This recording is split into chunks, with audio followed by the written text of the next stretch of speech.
Hey guys, welcome to another episode of The Vinyl Den, your channel for record collecting by record collectors. I'm Nick. It's Tuesday, time to talk about some new releases coming out this Friday, May 16th. I can't believe we're already halfway through May, but there's a little over 300 albums coming out this week. I got 10 on my list for today.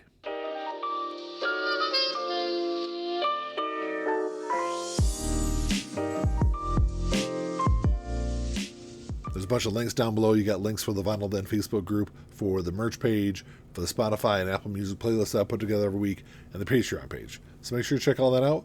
Like always, if you enjoyed the episode, make sure you give me a thumbs up, hit that subscribe button down below, and make sure you hit that notification bell so you're notified every time I release new episodes. Like I said in the intro, a little over 300 albums coming out this week, but I'm only going to talk about 10 of them on the show today. So if there's something I don't have on here you're looking forward to, make sure you drop me a comment down below. Let me know what you're looking to pick up this week. And like always, if you're unable to find these in your local brick and mortar stores, they should all be available online. I'll put links down below in the comment section for them. You can also always go over to the Vinyl Den store on Amazon. I got all the pre-orders on there. There's new releases. There's deals on records, all sorts of cool stuff to check out. First album I got on my list for this week is the deluxe edition of From Zero by Linkin Park. So From Zero came out last November. It is their 8th studio album. Like I said, this is a deluxe edition. There's 2 LPs. It's going to be on translucent green vinyl. It's going to run about $38. I think there's also like a pinkish kind of color, but I'm not sure if that version is coming out this week also. This is the band's first album since the death of Chester Bennington back in 2017. Emily Armstrong came in and replaced him. And this was an album I didn't really know what to expect last year when it was released. And I was blown away. I think this ended up being my favorite album of the year last year. I know it hit number 1 in a bunch of different countries. I think it was number 2 on the Billboard 200 here in the US also. So what you're getting this deluxe edition is the original album. There's also 3 new tracks and 5 live tracks. The 2 of the 3 songs are from the recording sessions for the album, and then the 3rd song was recorded in between tours after the album came out. I typically complain about these deluxe editions when they come out. This is one that, as much as I complain about them, I'm on the fence about this one. I might grab this one. I don't know. I'm going to stream the 3 new songs, the 5 live tracks. I'm sure it's all going to be available on streaming, so I'll check it out. I probably still won't grab it this week, but maybe I'll grab it eventually if I can get it on sale somewhere. You've also got the new album from Chuck D coming out this week. This is Chuck D Prevents Enemy Radio Armageddon. So this is a 6th solo studio album. It's going to run about $26. Of course, Chuck D is known as the front man for Public Enemy, but I don't think I've listened to any Chuck D's solo material. I know he released his debut album back in 1996, but then he wouldn't release his 2nd solo album until 2014, so there's a long gap in between those 2 albums. So he's released a lot since that 2nd album came out. This is the follow-up to his 2023 album, We Wreck Stadium, and on this new album, he tries to blend like old school rap with new school. He's got a lot of guest appearances from older rap artists on there, and he tries to kind of shine the spotlight on some newer ones also. Like I said, I've never listened to any of his solo material, but I'll definitely stream this one this week and check it out. You've also got the debut studio album from Sleep Theory coming out this week. This is Afterglow. It's going to be on clear and orange swirl vinyl. It's going to run you about $23. Sleep Theory is an alternative metal band from Memphis, Tennessee, started back in 2019, and they got a lot of buzz in the mainstream when they released their first EP, Paper Hearts, back in 2023. And, a couple months after the EP came out, they had over 30 million streams of that album. So there was a lot of buzz. There was a lot of hype for this album finally getting released. They've already released 4 singles off the new album, which I think has only increased the anticipation for this new album. So, if you're a fan of newer metal, definitely stream and check out this one. You can even go back and stream and check out their EP also. I'm not a huge metal fan, but I do like some of the stuff on their albums. Then you also got Buddy Guy. This is Buddy Guy coming out this week. This was released back in 1968. This is part of the Bluesville Acoustic Sound series. It's going to run you about $33. These are all mastered from the original analog tapes. They're pressed at QRP. So this performance was recorded, I think it was over 2 days at New Orleans House in Berkeley, California. And even as somebody that has never really been into blues, I know Buddy Guy is easily one of the most important and influential artists of that genre. But blues is something I've been trying to get more into over the last couple of years. I've listened to a lot of the stuff from a lot of the bigger artists. I've listened to some of Buddy's stuff also, but I'm at least going to stream and check out this one also when it gets released this week.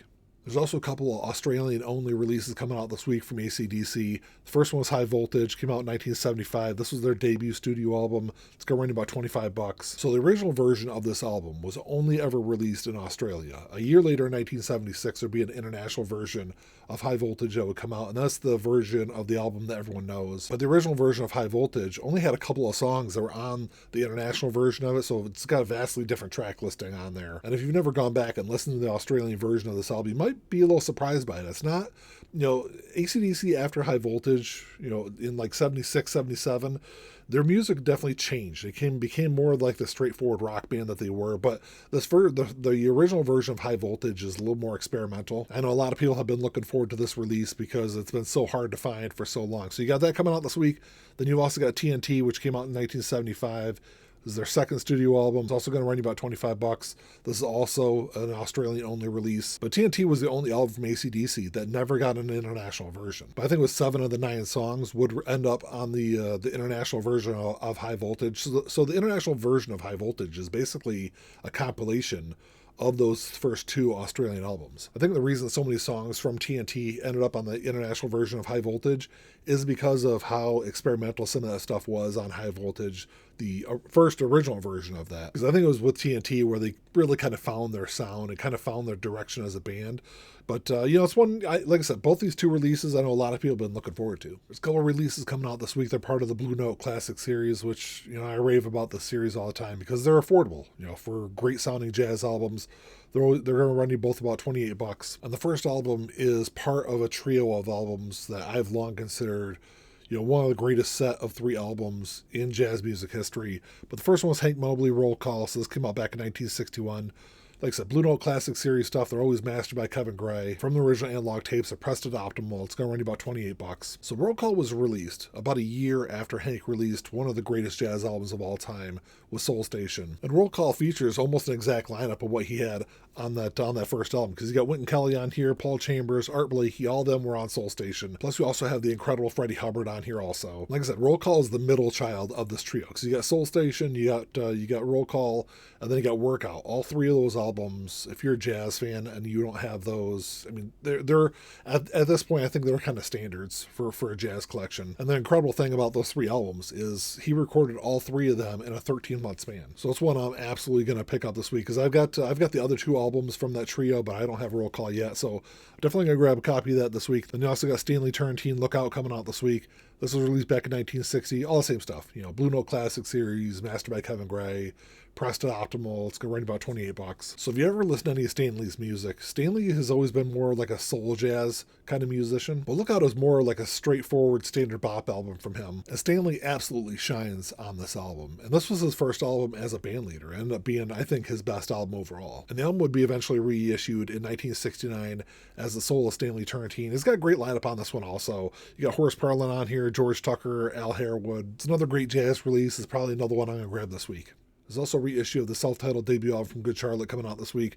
So this came out back in 2000. It's going to be on black vinyl. It's going to run you about $21. The question I always have with this album is I don't understand why this album has never been released with the original album artwork. As far as I know, every single release of this album on vinyl has this like black cover. And I don't think there's really anything all that controversial about the original artwork for the album. I know there for a while, like I know the first couple of releases of this album had the original artwork. And even on CD in the early 2000s, it had this black artwork. But this is something that was unavailable on vinyl for a really long time.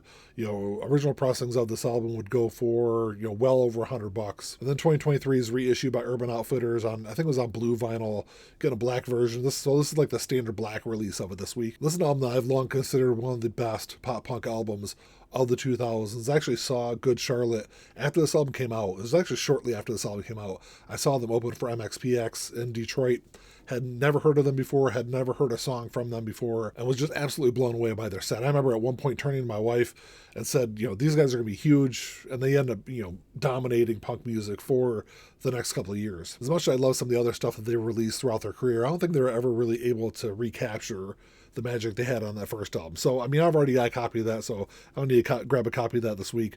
Then you also got Pride by White Lion getting reissued. Came out back in 1987. It's their second studio album. It's going to be on Aqua Vinyl. It's going to run you about $38. So this is a reissue of the Friday Music release from 2022, which I've got a copy of it. It sounds great. If you don't want to drop the money on an original pressing, even though I do have an original pressing of this album also, I've compared them side by side. The Friday Music version sounds just as good as the original version. I think it was really the strength of those 2 songs helped push this album up to number 11 on the Billboard 200. This album made White Lion a household name in the late 80s. The funny thing is about this album, Wait and When the Children Cry, I don't think are anywhere close to being 2 of the best songs on here. This album I think is really good because of some of the deeper cuts on it. Well, that's all I got for you today, guys. Thanks for checking the show out. Make sure you drop me a comment down below and let me know what you're looking forward to grabbing this week. Like I said, the Hank Mobley release is probably my number one album for this week, but I'm probably going to stream the extra material from Zero. I'll check out the new Sleep Theory album. There's a couple other ones I've got some question marks next to. Let me know what you guys are looking forward to. Like always, if you enjoyed the episode, make sure you give me the old thumbs up. Hit that subscribe button down below. That's all I got. Until next time, keep on spinning. Peace.